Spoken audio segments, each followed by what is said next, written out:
Hello friends, welcome to meaning in Telugu channel. ఈరోజు word ఏమిటంటే drove. దీన్ని తెలుగులో నడిపించిన, తరలించిన అని అంటాం.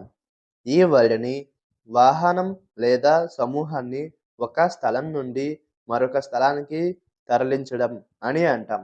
దీనికి సంబంధించిన కొన్ని ఎగ్జాంపుల్ చూద్దాం. వాటితో ఇంకా బాగా అర్థం చేసుకోవచ్చు.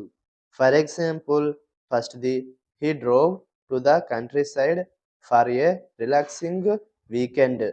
అంటే తెలుగులో అతను సేద తీరడానికి వీకెండ్ కోసం గ్రామీణ ప్రాంతానికి వెళ్ళాడు. దీని next example and final example, the cattle were driven to the pasture by the farmer. అంటే తెలుగులో రైతు పశువులను మేతకు తీసుకెళ్ళాడు. ఈ వీడియో మీకు నచ్చితే లైక్ చేయండి. మరిన్ని వీడియోల కోసం మా ఛానల్ని సబ్స్క్రైబ్ చేసుకోండి. Thank you friends.